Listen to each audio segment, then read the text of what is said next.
Dawgs Podcast with your hosts, Blake Reneker, Justin Charles, John Nye, and Josh All.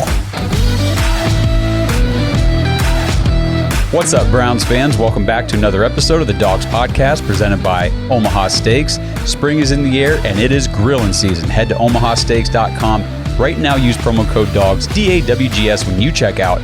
Get an extra $30 off your order. Take advantage of their 50% off semi-annual sale going on right now. Josh back with you today. On today's episode, I really want to take a look at the Cleveland Browns mock draft that Brian Bosarge, who we just had on our show the other night, released on Draft Countdown this morning, or I guess it was yesterday morning. And I want to look at the players that he selected for the Browns, kind of talk through some of those players. Some of them he mentioned on the show, some he didn't. And then I think if time permits, we'll go through a quick mock draft on PFF.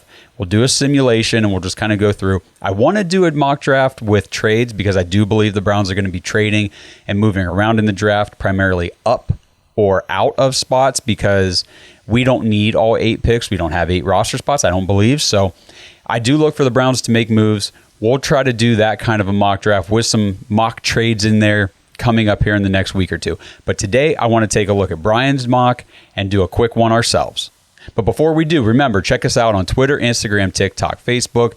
Like this video on YouTube. Please subscribe. Tap the notification bell so you don't miss any new episodes. We do have some cool stuff coming up. For all you Dog Pack members who have joined on our Patreon, thank you guys very much. That is the number one way to support our show. If you really love what we're doing, if you love the content we're putting out, and you want some extra content, head to jointhedawgs.com. Become an official Dog Pack member. You get an extra episode every week called The Dawgs After Hours, where we just leave the cameras rolling. And, I mean, whatever comes out, comes out. You guys get front row seats to everything. One cool announcement, The Dawgs After Hours will be coming to a membership option on YouTube. So if you're not part of the Patreon, but you still want to watch the Dawgs After Hours bonus episodes on YouTube, those will be coming at a subscription base on YouTube itself.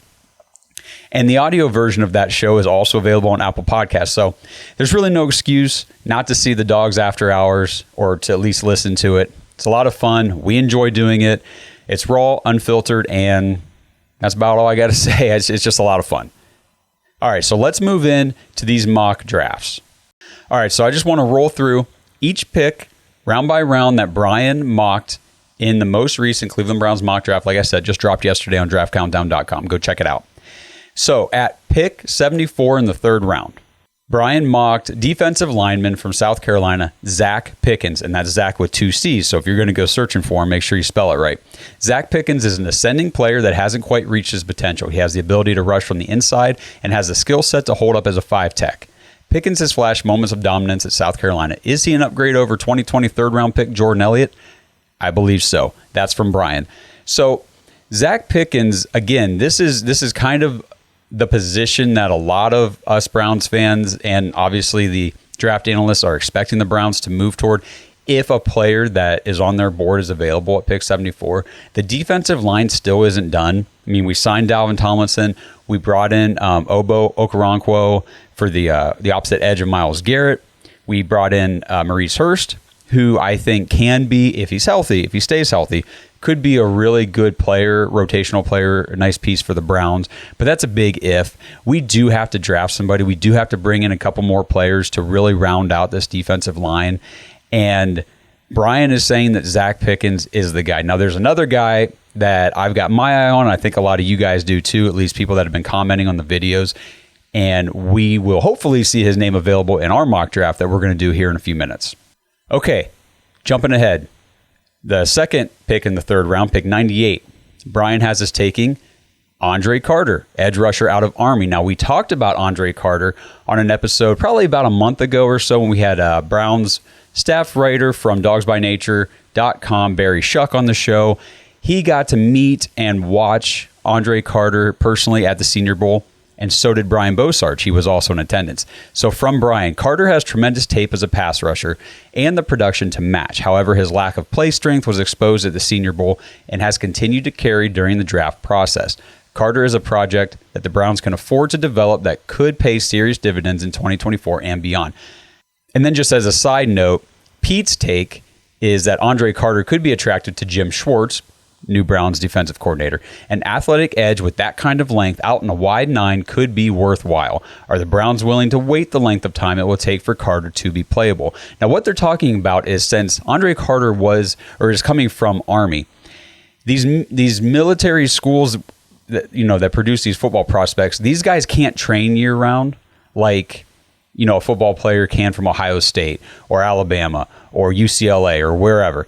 These guys, they have their duties to perform. So when the season's over, they have to attend to those other duties. So they cannot train for football year round. Now, Andre Carter at the beginning of the draft season was being mocked in I saw him mocked in some first rounds early on.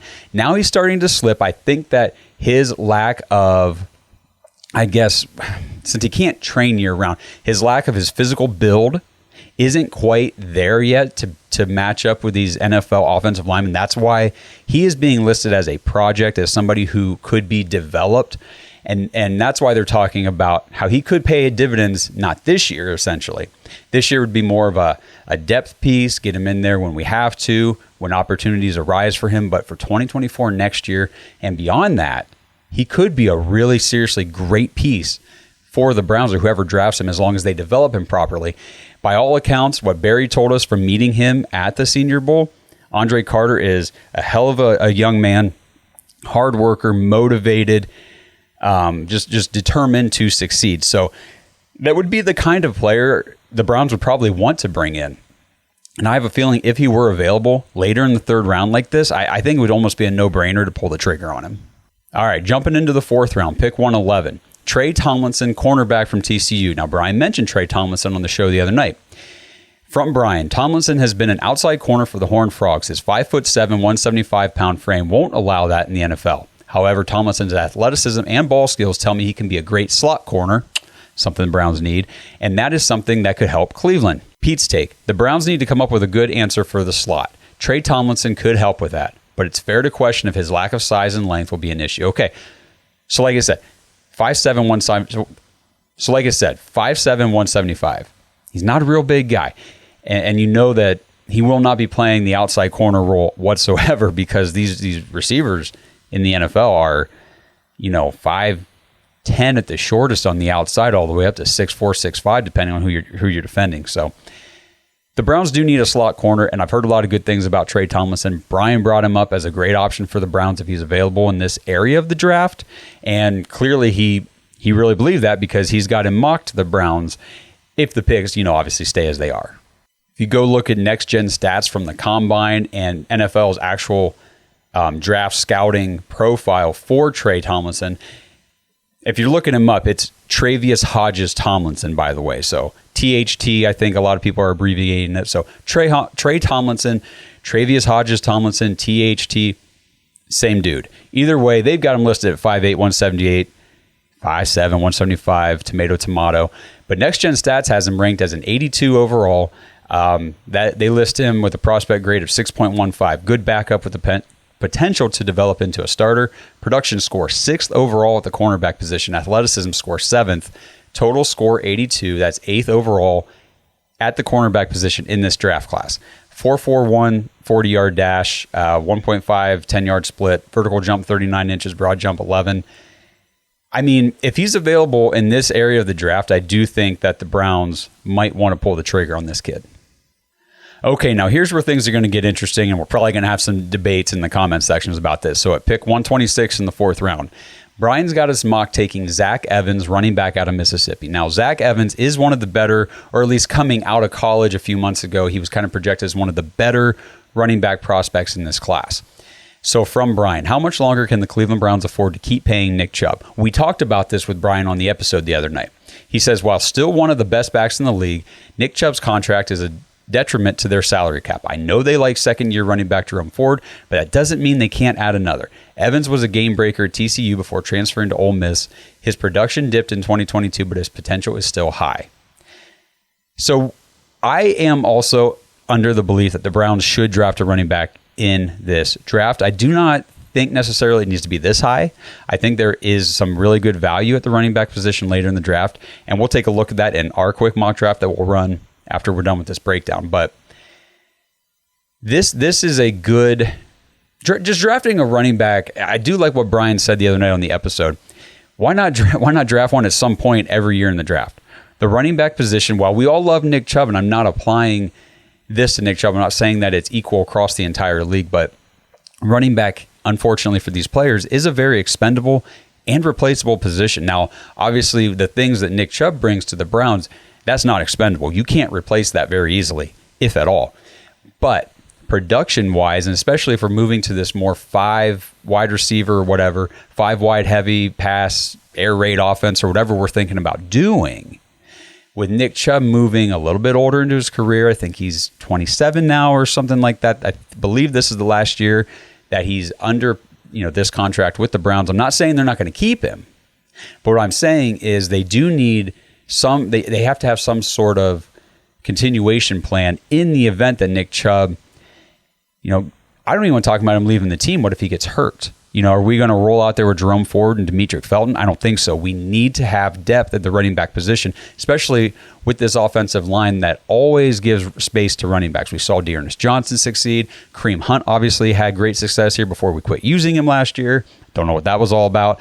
But the main idea is bring in running back talent almost on a rotating basis every year just to have the depth. And if a guy takes a step forward, like a Dearness Johnson, whenever Chubb was down and we needed that running back to come in and give us production, he was able to do so. Real quick, Pete's take on this. The Browns should be motivated to draft for life after Nick Chubb while simply supplementing him now, which is what I just said. With the more spread out offense the Browns want to implement, it's simply a matter of taste, but a power back running against light boxes with smaller defenders could be a good way to go. Again, I didn't even read Pete's take before I gave my analysis on this. So I think we're kind of saying the same thing in different ways there. But all in all, I do think the Browns should look at running back in this draft again. Not sure it needs to be this high, though. 5th round, pick 140, Braeden Daniels, interior offensive lineman from Utah. Brian did mention him as well. Daniels is a great athlete with the capability of backing up multiple positions. I believe this is the player that Brian said could play all 5 positions on the offensive line if he had to. That's huge. At this point in the draft, 5th round, we know that our offensive line is pretty darn good. Wills, while his effort is questionable, he's still a very serviceable left tackle. He has started for the Browns ever since he was a rookie. You can't ask for much more than that.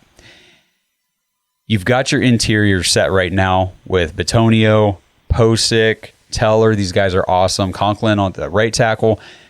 But depth is always a thing because those 5 linemen are not staying healthy all season long. So to have a guy that you can count on to come in no matter what position you need him at, I think that's just absolute gold for the Browns. Pete's take. Daniels is an easy player to like, gives everything he has. He's athletic and could be a great fit as a zone guard. Needs a lot of work, but the Browns have Bill Callahan to coach him. Amen. Again, I was talking to somebody on Twitter about this today. Bill Callahan, I think, is probably one of the absolute most underrated assets that the Browns have as part of their organization right now. Him and Stump Mitchell, the running backs coach. I mean, these guys make these players who they really are on the field. You just don't see the behind the scenes. Bill Callahan with a kid like Braeden Daniels coming in here, this could be pretty good. All right, 2 picks later in round 5, pick 142. I think a lot of you guys are going to like this. The Browns select Jonathan Mingo, wide receiver from Ole Miss. The Browns wide receiver room may be a tough one to crack, says Brian. However, when you have the chance to draft a 99 percentile athlete this late in the draft, you have to do it. Pete's take, before I dive into what I think, Mingo is one of my favorite players in the draft. Ole Miss uses him in so many ways. Could be a slot or F. He is a willing blocker, he makes tough catches over the middle, and he's explosive enough to stretch the field. I would love the pick. Now, Jonathan Mingo, to me, plays the part that Derek Frisbee, who guest hosted for us last week, he was talking about how the Browns need to have some sort of plan in place moving forward with wide receiver. Not for this year necessarily, but in a couple years, we will not be able to retain all the receivers we have on our roster right now. Jonathan Mingo fits a type of receiver that the Browns desperately need. He's 6'2", 220 pounds. He's a big-bodied receiver. If you go look at his next-gen stats, they grade him as a 77 overall, 6.24, will eventually be average starter is what they say, but his athleticism score is 8th overall in the draft in the entire class. He ran a 4.46 40, 1.54 10-yard split, 39.5 vertical jump, 10'9" broad jump. So what I like to do is look at the NFL draft profile for these players. I mean, and they don't all have everything listed here, but Jonathan Mingo's NFL comparison from NFL draft prospect is Anquan Bolden. Big, strong slot receiver possessing the mental and physical toughness to outperform his speed limitations. The career production is nothing special, but what was his quarterback play, right? But it's clear he has put time and effort into his craft. He runs crisp, well-paced routes, ramps up his focus when it's time to go get the football. A lack of separation, burst, and long speed could make for more contested catches, but he has the body type and willingness for that work. Mingo can get tough yards after the catch and is an above-average blocker. He has a skill level and demeanor to become a starting slot receiver for teams using 11 personnel as their base offense. Jonathan Mingo is an excellent prospect for the Browns in this range. To me, this just screams Andrew Berry value. To me, this is what it is. You get this type of receiver who you do not need him in 2023. You do not need to rely on him. And it kind of plays into what David Bell was for the Browns last year. We didn't need him. We saw that. We didn't use him in 2022. But when David Bell was on the field, you saw production out of him that you didn't see from Anthony Schwartz the year before, or from last year, for that matter. I do think that Jonathan Mingo is a very interesting prospect. I'm interested to see where he actually does go in the NFL draft, and if it's to Cleveland, I will be very excited about it. All right, last two picks here. We're just going to kind of roll through these quickly because these are 6th and 7th round picks. Not to underplay those because we saw Donovan Peoples-Jones come out of the 6th round. That was, you want to talk about a huge value pick for Andrew Berry, but Brian at pick 190 in the 6th round has the Browns taking Cameron Latu, tight end out of Alabama. We talked about the Browns taking another tight end in this draft because we're not sold on Harrison Bryant's development. Now, I've talked a lot about how tight ends just take more time to develop in the NFL. You've seen, David Njoku's career for a first-round pick. It took him a handful of years now to really get to the level that he's at. It's a tough position for kids out of college to come and learn because they're just asked to do so much more than a lot of other positions when they first get into the NFL. So Cameron Latu, the Browns can use another inline tight end prospect. Latu had solid production this year for the Crimson Tide. Pete's take. If you view Mingo through the lens of an F, then drafting a true Y in Latu can make sense. The Browns have David Njoku, just signed Jordan Akins, who I really do like. They're probably going to want a third tight end on a rookie deal. It makes sense. We've talked about two of the offensive weapons that may not make the cut for the Browns roster this year, that being Anthony Schwartz, a wide receiver, and Harrison Bryant at tight end, depending on what the Browns decide to do moving forward with that tight end room. And last but not least, pick 229 in the 7th round, Aubrey Miller, linebacker out of Jackson State. Miller is a heat-seeking missile who plays with an attitude. If that doesn't scream special teams weapon, I don't know what else does. Here we go, 7th round pick. You're just trying to fill up special teams roles, depth spots with a chance to grow. Pete's take, Miller would provide competition in the linebacker room, but it might be difficult for him to make the roster. Fortunately, he has experience on special teams, which could make a difference. Now, that's one thing to keep note of. In 3 drafts that Andrew Berry has led now, the Browns have only cut one player that has been drafted by Andrew Berry, and that was Richard LeCounte, the safety, and I think that was last year he got cut. Oh, another player that I did want to mention might be on the roster bubble here now is Demetric Felton, depending on what the Browns do.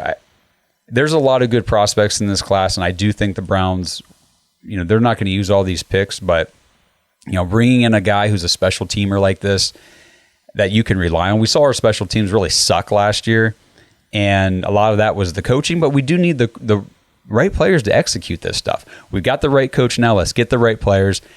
Let's just go out and win this damn thing. What do you say? This episode is brought to you by Omaha Steaks. Spring is in the air, and that can only mean one thing: spring grilling. The steak experts at Omaha Steaks have made it easy to spring into something delicious with their semi-annual sale. With 50% off site-wide, grab all your favorites like perfectly aged, tender steaks, ocean-fresh seafood, juicy burgers, incredible air-chilled chicken, and decadent desserts. Plus, when you go to omahasteaks.com and use promo code DAWGS, D-A-W-G-S at checkout, you'll get an extra $30 off your order. It's the perfect way to get fired up and spring into something special. Don't wait. Go to omahasteaks.com. Use code DAWGS at checkout. Take advantage of this deal right now. Omaha Steaks is ready to ship your order right away, and you're going to want to hurry because 50% off site-wide is only happening for a limited time. So don't miss your chance to save big right now. Visit omahasteaks.com, use code DAWGS, DAWGS at checkout. Get that additional $30 off when you shop their semi-annual sale today. Minimum order may be required. Today's show is sponsored by BetterHelp. Whatever is going on in your life, BetterHelp could be a great option for you. BetterHelp is convenient, flexible, affordable therapy that's custom built for you. And best of all, it's 100% online, so you don't have to leave the comfort of your home. And finding the right person is just as easy. Just fill out a short questionnaire, and it'll match you with a licensed therapist. And you can switch therapists at any time, for any reason, at no additional charge. Look, we all have stuff we're carrying around. And finding someone that you can just talk to, a professional to just talk through it, it really, truly helps. If you want to live a more empowered life, therapy can get you there. Visit betterhelp.com/dogs, DAWGS today for 10% off your first month. That's BetterHelp, HELP.com/dogs. All right, now let's dive into just a quick mock draft simulation on PFF that we're just going to run through real fast.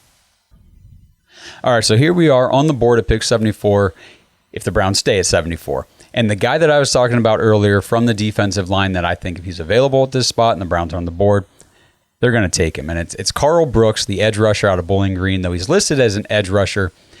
He is a very versatile defensive lineman. He can, rush the passer off the edge opposite Myles Garrett, which if we're bringing in another guy that can rush off the edge and get after the quarterback, I'm totally okay with that. He can also bounce inside, rush from that position as well, interior. He kind of has some of those traits that we liked about Draymond Jones when we were talking about the Browns potentially bringing him in from Denver. And I like Karl Brooks. I think that he presents a great value for the Browns. I think Jim Schwartz could utilize him very well in the defensive scheme. And also, the Browns have met with him. So the Browns have shown enough interest in him to have pre-draft visits with him. And I think that he's definitely somebody that's on their board. He's on their radar. And he's a name that's being talked about inside that facility. So we're going to draft Karl Brooks here, edge rusher out of Bowling Green University. Now we're going to see who's on the board coming up at pick 98. So here's where I'm going to kind of step in line with Brian Bosarge. Tre'Vius Hodges-Tomlinson, we already talked about him, the cornerback out of TCU, is on the board here at pick 98. And I think we're just going to go ahead and draft him. All right, now we got a few picks later, pick 111. We're kind of looking on the board here. Here's where some of those running backs are. There's Jaden Reed, the wide receiver that we've talked about before that we do like. KJ Henry is a player, edge rusher out of Clemson that Barry Shuck saw at the Senior Bowl. We talked about him. This is a very interesting list of players here. I'm not going to go running back here just yet. So there's a player I think we can grab here in a minute. At this pick right now for the Browns mock, I'm going to go ahead and draft Moro Ojomo, defensive interior lineman out of Texas. He's a little bit undersized, and he's going to be a little bit more probably of a developmental player for the Browns. But if they bring him in, this guy's already got high run stopping traits that I think will translate pretty well to the next level. So we're going to draft him, and then we're going to wait here a few picks. So this is where, when I'm doing these exercises, I see Ronnie Hickman's name pop up, safety out of Ohio State, and I do think the Browns need to invest a little bit more into that safety position just to get some more depth. I think Ronnie Hickman could be the right guy here. So we'll take him. All right, a few picks later, we are on the clock with pick 140. Let's see who's on the board. There are a few interesting names here. And I see a player that I know there's some guys out there that are saying, take him. We got pick 140. We got pick 142. Yes, guys, we're going to go offense here. And this is where I am going to pull the trigger on a running back. We are going to take a kind of an underrated guy because he played behind arguably the best running back prospects in Saquon Barkley and Bijan Robinson at Texas. We're going to take his backup, Roschon Johnson. Okay, 2 picks later. Let's see, is our guy still on the board? You better believe it. I know there's a lot of you guys out there that have been saying this kid's name, and here he is. Bryce Ford Wheaton. I think the wide receiver out of West Virginia. I think this could be a nice pickup for the Browns. He's 6'4", 221. I've heard a lot of good things about him. Watched some tape. He looks like we talked about Jonathan Mingo earlier. If he's no longer available and the Browns have the option to bring in Bryce Ford Wheaton, I think it might be a good move. So we'll draft him. We've only got a couple picks left now, so we're going to bounce down to pick 190. We're going to kind of just scroll through these. Here is Juice Scruggs, the center out of Penn State. Heard a lot about him. I think we've already talked about the depth needed at the offensive line, so we'll go ahead. We're going to draft Juice Scruggs, center out of Penn State. Give the Browns a little O-line depth. And then last but not least, see, now this is where I was talking about value late in the draft. If a running back like Mohamed Ibrahim out of Minnesota is still available this late in the draft, maybe taking Roschon Johnson a few rounds earlier or a round earlier, whatever it was, maybe not the best idea if you can land a guy like this, because if you watched any Big Ten football in the last couple years, Mohamed Ibrahim's name. He's a stud running back. He had injury issues in college. He's fallen down the draft board, but I do think, given the right opportunity, and especially in primarily a depth role for a team like the Browns, Mohamed Ibrahim could be a pretty good steal this late in the draft. But I'm going to go ahead and draft another position that, we've talked about needing a little bit more help at. We're going to take the other Mohamed on the board right here, Mohamed Diabate, linebacker out of Utah, see what kind of performance he can bring to the Browns as a depth/special teams guy. Okay, so let's take a look at the final grade for the mock. B+, don't hate it. I'm not drafting for the grade. I'm drafting based on what I think, the Browns need and what I'd like to see them do. Brooks with a C+, Tre'Vius Hodges-Tomlinson, A-, Moro Ojomo, an A, Ronnie Hickman, the safety, C, Roschon Johnson, the running back, B+, Bryce Ford-Wheaton, the wide receiver, C-, Juice Scruggs, A-, the center out of Penn State, and last but not least, Mohamed Diabate, the linebacker out of Utah, was a B+. Overall, B+. Like I said, don't hate it. Not real too worried about any of that. But here's, kind of moving on from this now. One thing I do like to do is take a look, because they always show you what the first round ended up as. So this is always kind of interesting.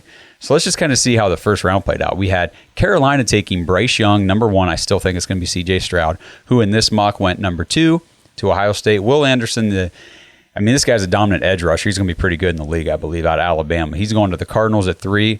That drops Anthony Richardson, who's such an interesting prospect, but can the guy throw the ball? Other than throwing it far and hard, can he actually throw it with accuracy? We will see. He goes to the Colts at 4. Seattle takes Tyree Wilson, the edge out of Texas Tech, at 5. I'm not going to read through all these, but here at 7, the Raiders get their new quarterback in Will Levis out of Kentucky. 8, the first wide receiver comes off the board. I like it because I'm an Ohio State guy, Jackson Smith-Njigba. I do think he's the best receiver in this class. He's off the board going to Atlanta to pair up with Drake London and whoever is playing quarterback. We're not real sure. Let's see, another Ohio State guy, Paris Johnson Jr., the tackle, goes 13 to the Jets. And then Quentin Johnston goes to Green Bay, the wide receiver out of TCU. Jordan Addison, wide receiver at USC, goes to the Lions. That's interesting. They've already got Amon-Ra St. Brown kind of playing that role that he would take. This one I do like. The Chargers taking Bijan Robinson, running back out of Texas. I mentioned him earlier. Doesn't seem like Austin Eckler is going to be playing there this year, or anymore, I should say, because he has requested a trade. So I think he's going to be gone. Zay Flowers, somebody that, had a lot of fans had liked for the Browns at 42 originally out of Boston College. He goes to the Buffalo Bills. That could be dangerous. See if there's anything else worth mentioning. The Eagles take another tight end, Dalton Kincaid out of Utah. It's just always fun to kind of look and see how these mock drafts play out for these other teams. But that's going to wrap it up for our mock draft episode this week. Kind of basing everything off of what Brian Bosarge talked about the other day, last week, on his draft prospect breakdown episode. We're looking at the mock draft that he put out on draftcountdown.com. Go check it out. Released yesterday. Went through the players he selected to the Browns, and then just did a quick mock draft on PFF, ourselves, just to see how things shake out and have a little fun with it. So hope you guys enjoyed this episode. Hope you guys enjoy learning more about some of these prospect names. I know I do. I know there's a lot of you that are watching that know way more about these draft prospects than I do. So feel free to drop any tidbits of knowledge and information you guys have in the comments. Always love hearing from you.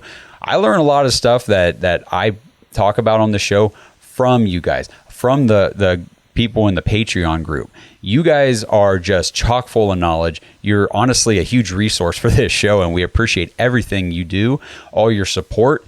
And this show literally couldn't happen without you. It takes money to do the things we do, to produce a show, cameras, audio equipment, all the subscriptions that we use for editing, for publishing the podcast. Just everything we do, it takes money, and your support in the Patreon, it cannot be appreciated enough. So thank you. With all that being said, just want to thank everybody watching this episode. Like I already mentioned, leave a comment, like the video, subscribe to the channel. We appreciate all of you. This is going to be a really, really fun draft season coming up. Can't wait to talk more about it. Until we see you guys again next time, let's go Browns. Thanks for listening to another episode of the Dawgs Podcast. Make sure you subscribe on YouTube and follow us on Twitter at the Dawgs Podcast. Get your thoughts on the show at thedawgspodcast.com.